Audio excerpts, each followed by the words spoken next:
Hi everyone, this is Nick from Coin and Paper, and today we're going to talk about the risks of interest, or caveat of interest.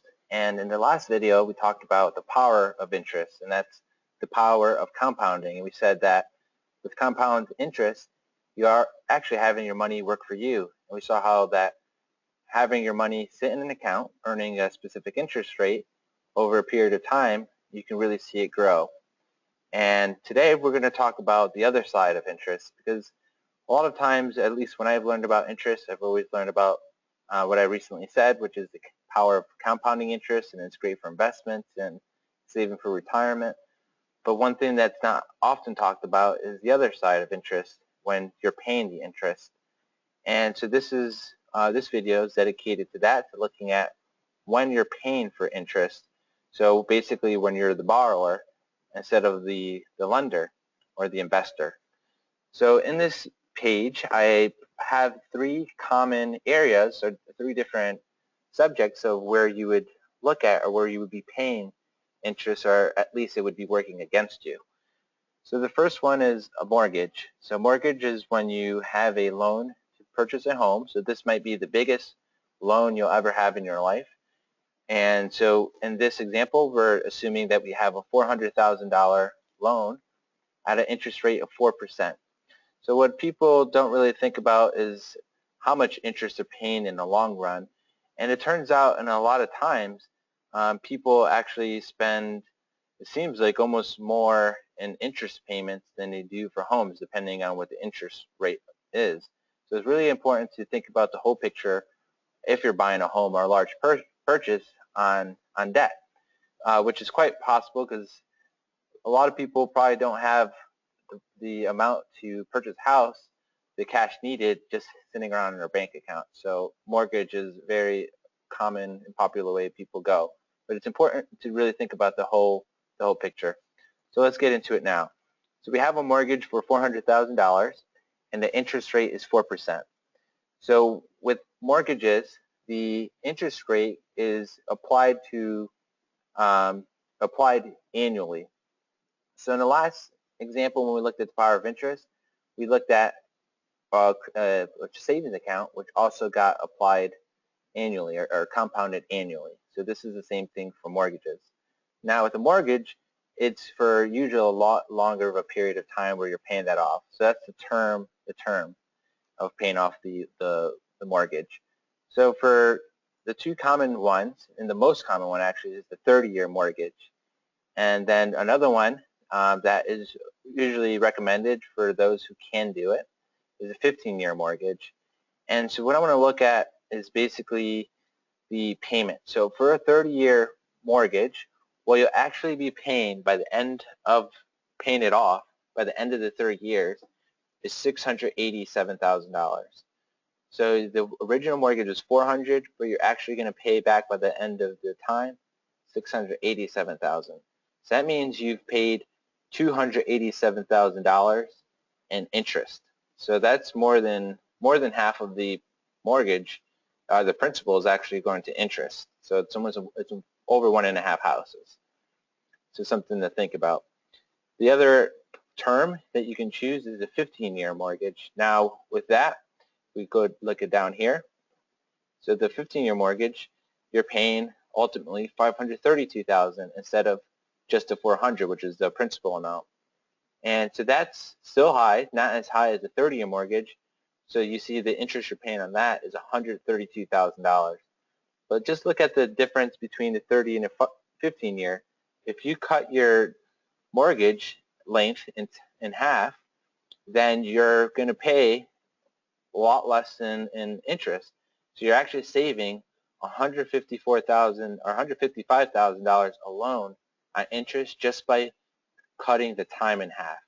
And like we said with the compounding interest, the longer you have, the more, as long as you're saving, the more time you have, the better off you are, the more power you have for the time to work for you. But in this case, you can see the longer the time you have, and it makes sense, if you're paying interest, it's working against you. So if we look at this, break it down a little bit more, the payments between the two. So if we look at a 30-year mortgage and a 15-year mortgage and look at just one payment. And this is actually the first payment on both. So if we get a loan at the same exact time and we look at what we pay for the first bill, then we can see the difference in how this is made up. So as far as principal, with a 30-year mortgage, we are actually going to pay $576 in principal. Where the 15-year mortgage, you're paying $1,600 going to principal. What's interesting is that the interest you're actually paying is the same, because the banks always are interested in getting their money first and making sure they get their money up front, as much of it as possible, because they're taking on risk for you to borrow money from them to begin with. So they want to make sure you pay it back, or at least they get compensated for any risk that you won't pay it back. So no matter if it's a 30-year or 15-year mortgage, the interest that you're paying for the first month is exactly the same. So what helps you in getting a 15-year versus 30-year mortgage is you're paying a lot higher principal. So you're paying principal at a faster rate much earlier on, and since you're being charged interest on top of the principal that you owe the bank, if you're paying down that principal sooner, you're going to pay less because you owe the bank less money. So that's why with the 15-year mortgage, what happens is you start paying down principal much earlier on, at least in a greater amount, which means you pay interest on less principal over the life of the mortgage. Okay, so a lot less that you're continually paying interest on top of principal.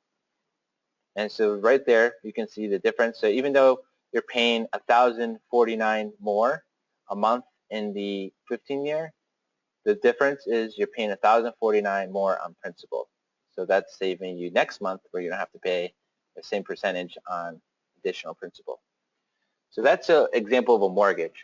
Now let's look at the next popular and uncommon debt, and that's a credit card. So with the credit card, we said there's an $8,000 balance, but this part doesn't even matter, because with credit cards, what your interest gets applied on is your average daily balance. And so basically that's the average daily balance you have in any given month. And so that's how your interest gets charged. Also, the way your interest gets charged, so we saw with the mortgage, it's an annual rate. With the credit card, it's actually an annual rate that's getting converted to a daily periodic rate. So this 18% is not being applied to your average balance. What's happening is that 18% is getting divided by the amount of days in a year. Some credit card companies do 360, some do 365, but basically they take the rate and divide it by the days in a year to come up with the daily periodic rate. Then this daily periodic rate is applied to your average daily balance that you hold in any given month. So in this graph here, I have 12 months. So these are 12 different months. And as far as the balance here, I've put an average daily balance. So between all the days you are in the month, this is just the average daily balance. Then this formula here basically multiplies that rate times the average daily balance. And so what happens is here you get $153 for that month. So with interest against credit cards, the rates are very high, as you can see here. And so if you keep on carrying balances over from month to month, then you're going to get charged the interest rate for that. So if you paid this $10,000, then you wouldn't have gotten charged this $153. So that's why it's very important to pay off your debt, especially your credit card debt, because otherwise you'd be paying high fees and interest. And this is exactly what you don't want to do if you can avoid it. So at the end of the year, what this person would be doing if they don't pay off their credit card, and this is the average balances they have every month, this person would be paying $1,191 in interest for the year, which is about 10% of the balance, at least for this month. So depending what month you look at, that's a higher percentage. But at $1,191 in interest, that's a lot of money that's going to a bank, and it's not going to any real things. It's going to finance charges. So pretty expensive. And this is only looking at 1 year also. So that's the credit card and understanding the credit card interest rates. The next one here is stock market. And so this one here, looking at a stock market, what I want to do is think about, say if you've been investing for a long time. Say you've been investing for 20 years, and 20 years after 20 years you have $500,000, and then you're ready to retire. So it took you a while to earn this $500,000. But then all of a sudden, something bad happens. So something in the market happens. And in 2008, we can think of that time in our memory here of something did happen to the market. There was a financial crisis at that time. And depending on what source you look at, the loss that year was about 45%. Some say 40, 50, even 55. So it depends what you're actually measuring. But overall, the market fell about 45%. So what does that mean? So if you had 500,000 at the beginning of the year and you didn't contribute any more during that year, then by the end of that year, if you lost 45%, that means you lost 225,000. So I want to put that in context for a second. So that means you have 275,000 by the end of the year. So when we talk about compounding interest and it working for you, it's great. But then in one quick strike, a lot of that can be gone. And that's what I realized in 2008 actually. It's like everyone talks about compounding interest and how it's your friend and it works for you. But with a big financial crisis, you can lose a lot quite quickly. And when you put that in perspective as far as years, how many years it took you to get there, that's something that may humble a person. Okay, and that's something that's not talked about very often.